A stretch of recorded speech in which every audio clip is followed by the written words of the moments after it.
अरे लिफाफों पे जिंदगी गुजारने वालों, शर्म से डूब मरो तुम। मेरे घर को आए थे, मेरे घर को आए थे हैदराबाद को, बगैर बोले मेरे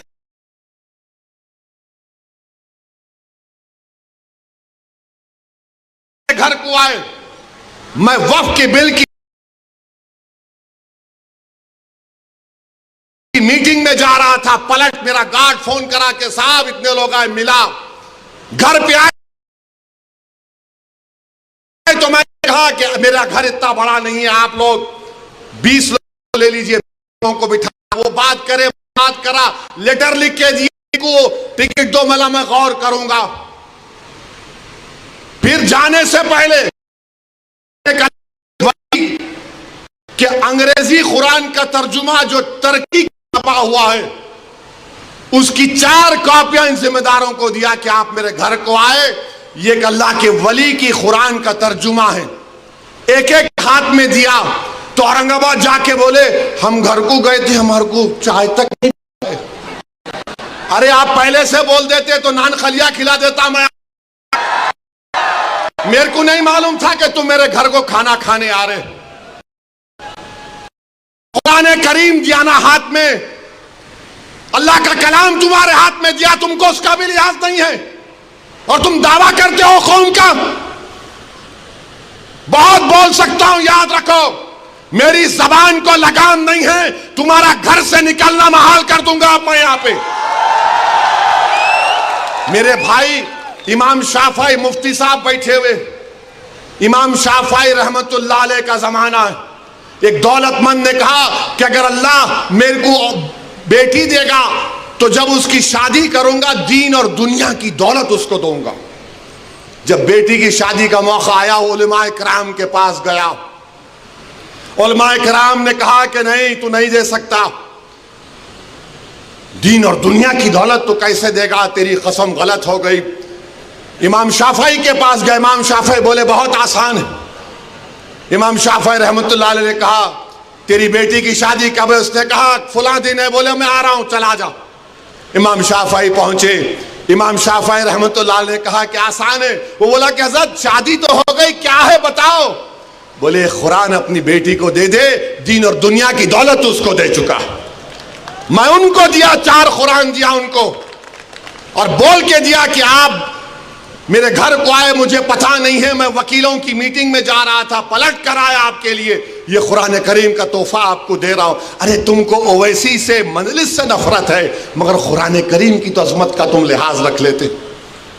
मैं ये बात इलेक्शन में बोल सकता था मगर खामोश बैठे रहा, मगर आज मजबूरन बोलना पड़ रहा है।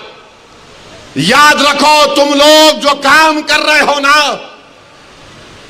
तुम महाराष्ट्र के मुसलमानों को ना सिर्फ कमजोर कर रहे हो बल्कि तुम उनकी आवाज का गला घोट रहे हो। अरे तुम इलेक्शन लड़ो, हम तुम्हारी तायीद करने को तैयार हैं। कब तक तुम ये सियासत करोगे कि उन्हें बोल दिया इन्हें बोल दिया? जिसको तायीद किए औरंगाबाद में वो खाली 5000 वोट लिया, 5000 वोट लिया। नासिर के खिलाफ कितने वोट लिया उन्हें? 10,000 वोट लिया और नासिर हारे 8,000 वोट से। जो जिसकी तायीद का ऐलान किया हुआ 5,000 और इम्तियाज जलील हारे 1100 वोट से। धूलिया से फारूक शाह के खिलाफ आपने ऐलान किया, वो 10,000 पे निपट गया। फारूक शाह 70,000 वोट लिए, सिर्फ 1700 वोट लिया वो जालिम, सिर्फ 1700 वोट लिया। फारूक शाह 70,000 वोट लिया। अतीक को आपने तायीद नहीं की, किसी और को बोल दिया। अरे क्या कर रहे हो तुम लोग? मत करो। तुम्हारा एहतराम और तुम्हारी अजमत हम करते हैं, मगर आप जो काम कर रहे वो मुसलमानों के हक में नहीं कर रहे हैं।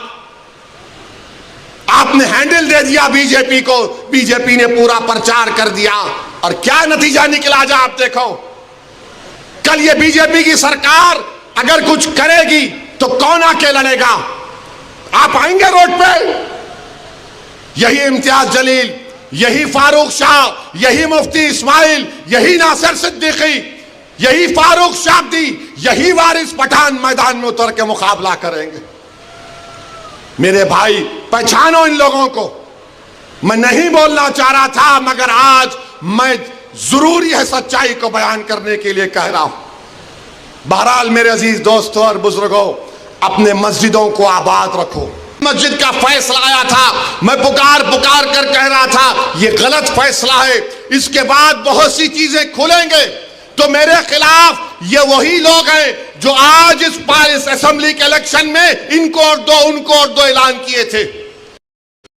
वो लोग मुझे फोन करके बोले आप ऐसा क्यों बोल रहे हैं, आप एम्यूनेशन दे रहे हैं बीजेपी को। मैंने कहा हजरत दामन बरकाता हूं, जजमेंट आप पढ़ो, ये जजमेंट तमाम चीजों को खोल देगा।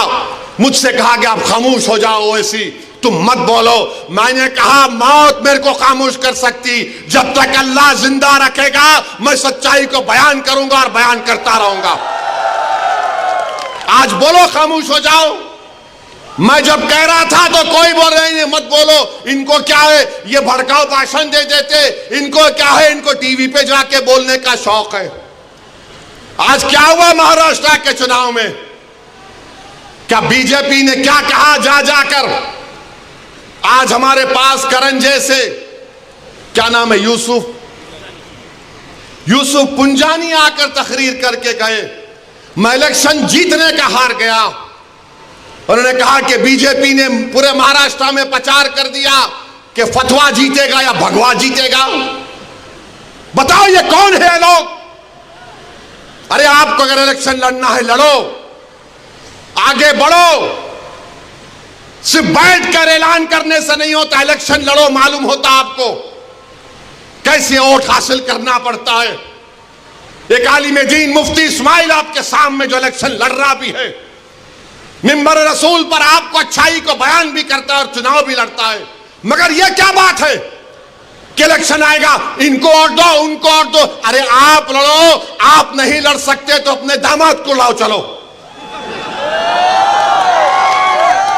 लड़ो ना, क्यों नहीं रोकना। नहीं, हम इनको बोलेंगे उनको बोलेंगे। क्या हुआ, आपने बीजेपी को हैंडल दे दिया। यूसुफ पुंजानी कह रहा है कि बीजेपी गली गली जाकर ऐलान कर दी कि फतवा जीतेगा या भगवा जीतेगा। अरे जब सियासत नहीं आता करना तो मत करो, दुआ करो या हिकमत अमली से इख्तियार करो। नहीं, हमको सब चीज होना। देख लिए क्या हुआ। अब किधर है आप, किधर है नहीं मालूम। कहां है वो लोग जो औरंगाबाद में बोले थे इम्तियाज जलील कोर्ट मत, उस समाजवादी पेंडेंट कोर्ट तो बोले थे अरे चेहरा दिखाओ औरंगाबाद के अवाम के सामने तुम।